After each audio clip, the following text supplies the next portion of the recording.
저는 올해로 39이 됐습니다. 서울 마포구에 살고 있으며 한 중견기업에서 12년째 일하고 있고 지금은 팀장을 맡고 있습니다. 큰 성공도 큰 실패도 없었습니다. 그게 저의 자랑이자 때론 비참한 위안이기도 했습니다. 저는 아직 싱글입니다. 그렇다고 혼자가 외롭다고 느낀 적은 많지 않았습니다.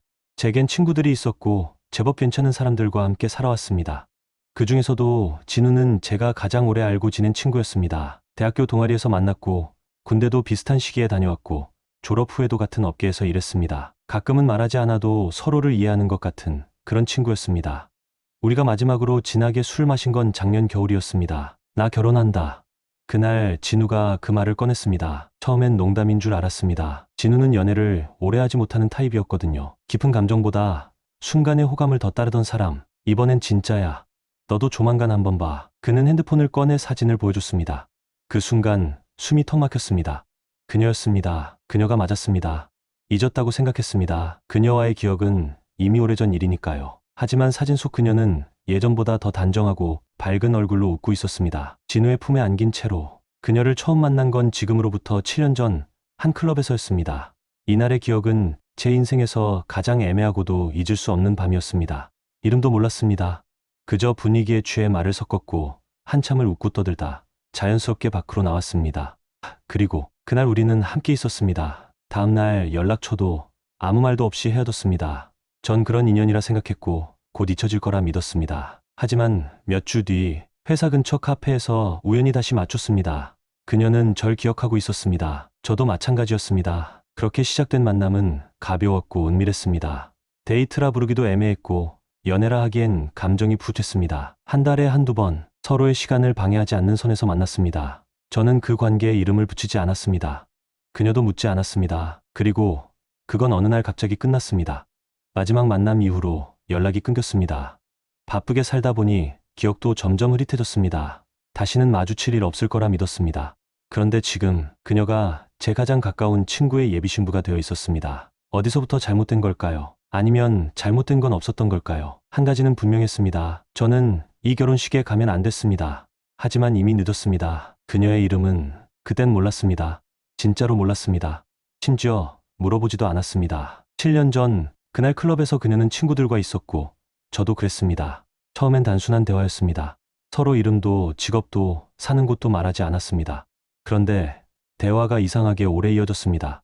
술 한 잔이 두 잔이 되고 자연스럽게 몸을 틀어 마주 앉게 됐습니다. 음악 소리는 점점 멀어지고 그녀의 목소리만 또렷해졌습니다. 나 이제 좀 지루하다. 그녀가 먼저 말했습니다. 밖으로 나가자는 신호였습니다. 그땐 알 수 있었습니다. 서로가 비슷한 생각을 하고 있다는 걸. 어느 호텔에서 우리는 많은 말을 나누지 않았습니다. 서툴고 뜨겁고 너무 빠른 전개였습니다. 그러나 이상하게도 거부감은 전혀 없었습니다. 그녀는 처음부터 끝까지 아무 감정 없는 눈빛으로 절 봤습니다. 그리고 아침이 되기 전 조용히 나가버렸습니다. 그렇게 끝났다고 생각했습니다. 어디까지나 그 밤으로 남을 줄 알았습니다. 그러나 며칠 뒤 회사 근처 카페에서 다시 그녀를 봤습니다. 서로 눈이 마주쳤고 동시에 멈춰섰습니다. 그녀가 먼저 웃었습니다. 여기 자주 와요? 그녀는 근처 회사에 다니고 있었습니다. 그 사실만으로도 우리는 다시 만날 수 있는 충분한 이유가 되었죠. 그날부터 우리는 주말마다 맞췄습니다. 일부러 약속을 잡지도 않았고 특별한 대화를 하지도 않았습니다. 처음 몇 번은 카페에서 커피를 마셨습니다. 그 다음은 술이었고 그리고 그 다음은 다시 호텔이었습니다. 관계는 규칙적으로 이어졌습니다. 일종의 리듬이 생긴 듯했습니다. 일주일에 한 번 아무도 모르는 시간에 만나 술을 마시고 웃고 서로에 대해 조금씩 더 알아갔지만 어떤 말도 하지 않았습니다. 감정은 없다고 생각했습니다. 그러니까 가능했습니다. 서로의 이름을 부르기 시작한 건 서너 달이 지나서였습니다. 수진아. 그녀는 그날 처음으로 내 손을 꼭 잡았습니다. 그때 느꼈습니다. 우리가 선을 넘고 있다는 걸. 지금 생각해보면 그때부터 관계가 변하기 시작했던 것 같습니다. 처음엔 단지 욕망이었습니다. 시간이 지나면서 익숙함이 됐고 그 익숙함은 점점 애매한 감정을 만들어갔습니다. 우리는 여행도 갔습니다. 출장이라는 말로 지방에서 하루를 묵기도 했고 때론 그녀가 먼저 오늘은 오지마라는 메시지를 보내기도 했습니다. 그러다 어느 날 아무 말 없이 사라졌습니다. 카톡은 읽히지 않았고 전화는 꺼져 있었습니다. 회사의 위치도 바뀌었는지 카페에서도 마주치지 않았습니다. 그녀는 그렇게 사라졌습니다. 미련도 후회도 남지 않았습니다. 그저 이상하게 허전한 기분만 남았습니다. 그게 끝인 줄 알았습니다. 정말 그렇게 믿었습니다. 하지만 7년이 지나 그녀는 다시 제 앞에 나타났습니다. 이름도 얼굴도 다 알고 있는 모습으로. 그리고 내 가장 소중한 친구의 곁에서. 결혼식 날 아침, 저는 혼자 거울 앞에 서 있었습니다. 넥타이를 3번이나 다시 맸습니다. 얼굴이 이상하게 굳어 보였고 표정을 고치려 할수록 더 부자연스러워졌습니다. 아무렇지 않게 그냥 축하만 하자 계속해서 마음속으로 되뇌었습니다. 진우는 누구보다 들떠 있었습니다. 긴장된다. 야, 나 잘 살 수 있겠지? 그 말에 저는 웃었습니다. 정말 잘 살았으면 좋겠다고 생각했습니다.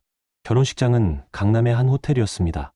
하객들이 하나둘 모이고 사회자의 목소리가 울려 퍼졌습니다. 그리고 그녀가 들어왔습니다. 드레스는 순백이었고 그녀의 미소는 조용하고 차분했습니다. 저와 눈이 마주친 순간 그녀는 고개를 아주 살짝 숙였습니다.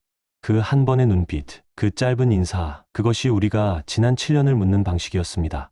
시기 끝나고 사진을 찍고 축하 인사를 건넸습니다. 저는 친구들 틈에 섞여 그녀에게 건배를 했고 그녀는 제게 고개를 숙이며 웃었습니다. 그 웃음이 너무나 식었습니다. 낯설 만큼 익숙했습니다. 그날 밤 혼자 술을 마셨습니다. 진우에게 축하한다고 메시지를 보냈고 답장은 오지 않았습니다. 당연했습니다. 그는 지금 신혼여행 중일 테니까요. 문제는 그 후였습니다. 처음은 친구들끼리의 모임이었습니다. 다음은 진우 부부와 나 셋이서 저녁을 먹게 되었고 또 그 다음은 그들 부부의 집에 초대받았습니다. 거실에서 맥주를 마셨습니다. 진우는 옛날 얘기를 하며 웃었고 수지는 조용히 잔을 채우며 제 눈을 피했습니다. 그러다 어느 순간 그녀가 제게 물었습니다. 오랜만이에요, 그쵸? 진우가 잠깐 화장실에 간 사이였습니다. 그러게, 진짜 오랜만이지. 나는 그 말밖에 하지 못했습니다. 그녀는 미소를 지었습니다. 마치 아무 일도 없었다는 듯이. 그날 밤 집으로 돌아오는 길에 가슴이 터질 것 같았습니다. 숨기고 있는 감정, 감춰야만 하는 진실, 그리고 끝내 말할 수 없는 기억들. 이 모든 걸 혼자 견뎌야 한다는 사실이 처음으로 두려웠습니다. 하지만 더 무서운 건 그 다음이었습니다. 점점 익숙해졌다는 겁니다. 그녀와 마주치는 것, 그녀가 제 아는 척을 하는 것, 진우가 아무것도 모른다는 것, 그 모든 상황이 이상하게도 당연해졌습니다. 그녀에게서 메시지가 온 건 결혼식이 끝난 지 3달쯤 지난 저녁이었습니다. 혹시 우리 다시 얘기할 수 있을까? 메시지를 열고도 한참을 아무 말도 못했습니다. 휴대폰을 꺼두고 조용히 불을 껐습니다. 하지만 그 문장이 머릿속에서 떠나지 않았습니다. 다시 얘기하자는 말이 무엇을 의미하는지 너무 잘 알고 있었습니다. 다음날 아무 일 없었다는 듯 일터로 나갔습니다. 보고서를 쓰고 팀원들과 회의하고 점심을 먹으며 웃기도 했습니다. 그런데 이상하게도 모든 소리가 멀어졌습니다. 사람들 목소리가 울리고 누가 무슨 말을 해도 머릿속으로 들어오지 않았습니다. 단 하나의 질문만이 머릿속을 채웠습니다. 왜 지금 와서? 며칠 뒤 그녀를 다시 만났습니다. 아무도 없는 카페, 오후 3시. 그녀는 먼저 와 있었습니다. 예전과 같은 향수, 예전과 같은 옷차림. 그냥 미안했어요. 아무 말도 없이 사라져서 그땐 그게 맞다고 생각했어요. 그녀의 목소리는 여전히 조용했습니다. 나는 대답하지 않았습니다. 진우한텐 말 안 하겠죠? 그녀가 물었습니다. 그 말에 나는 잠시 눈을 감았습니다. 당연하지. 말하면 다 끝나니까. 그래서 더 무서운 거 알아요? 그녀는 그렇게 말하고 고개를 숙였습니다. 그날 이후 그녀의 메시지가 자주 왔습니다. 밥은 잘 먹었냐는 말부터 회사 근처에 왔다는 말까지. 나는 점점 더 무뎌졌습니다. 죄책감은 매일 아침 나를 덮쳤고 밤이 되면 이상하리만큼 사라졌습니다. 그리고 또 한 번의 우연한 만남이 있었습니다. 퇴근길, 비가 오던 날, 그녀가 우산을 들고 서 있었습니다. 잠깐 이야기 좀 하자. 그 말에 나는 발걸음을 멈췄습니다. 그날 밤 우리는 차 안에서 한참을 말없이 앉아 있었습니다. 서로를 바라보지도 않았습니다. 라디오에서 흐르던 음악이 멈춘 뒤에야 그녀가 말했습니다. 그때 우리 진짜 아무 감정 없었어요? 나는 대답하지 못했습니다. 이건 끝나야 한다고 생각했습니다. 이제 정말 그만해야 한다고. 하지만 다음날 아침 그녀에게서 또 메시지가 왔습니다. 어제 고마웠어요. 그래도 마음은 편했어요. 편했다고요? 도대체 누가? 이제 저는 점점 무뎌지고 있습니다. 처음엔 불안했고 그 다음은 죄책감이었고 지금은 그냥 아무렇지도 않습니다. 이 상황이 계속되면 어떻게 될까요? 언젠가 들킬까요? 아니면 아무 일도 없었던 것처럼 지나갈까요? 저는 잘 모르겠습니다. 그날도 평범한 하루였습니다. 진우와 수진, 그리고 저. 셋이서 저녁을 먹고 진우가 잠시 자리를 비운 사이 수진이 저를 바라봤습니다. 잘 지내요? 그녀의 말투는 달라져 있었습니다. 가까이 다가오지도 멀어지지도 않은 거리. 그냥 그 자리에 있는 느낌이었습니다. 넌? 나는 그렇게 대답했습니다. 그녀는 고개를 끄덕였습니다. 어느 날 회사에서 정신없이 일을 마치고 엘리베이터 앞에 섰을 때였습니다. 문이 열렸고 그 안에 수진이 서 있었습니다. 이 근처 온 김에 잠깐 그녀는 말했습니다. 그날 이후 그녀는 제 앞에 자주 나타났습니다. 나는 점점 무너지고 있었습니다. 잠을 자지 못했고 회의 중에도 집중하지 못했습니다. 그리고 결정적인 순간이 찾아왔습니다. 진우가 말했습니다. 너 요즘 좀 이상해. 무슨 일 있는 거지? 나는 고개를 저었습니다. 아니야. 그냥 피곤해서 그래. 그는 한참을 바라보다 조용히 웃었습니다. 그날 밤 수진에게 마지막 메시지를 보냈습니다. 이제 정말 그만하자. 답장은 오지 않았습니다. 그 이후로도 우리는 몇 번 더 마주쳤지만 서로 눈을 마주치지 않았습니다. 그리고 지금 나는 여전히 진우의 친구이고 그는 여전히 그녀의 남편입니다. 우리는 여전히 같은 자리에서 웃고 떠들지만 그 안에 깔려있는 공기엔 무언가 묘한 긴장이 흐릅니다. 우리는 오늘도 아무 일 없던 사람들처럼 살아갑니다.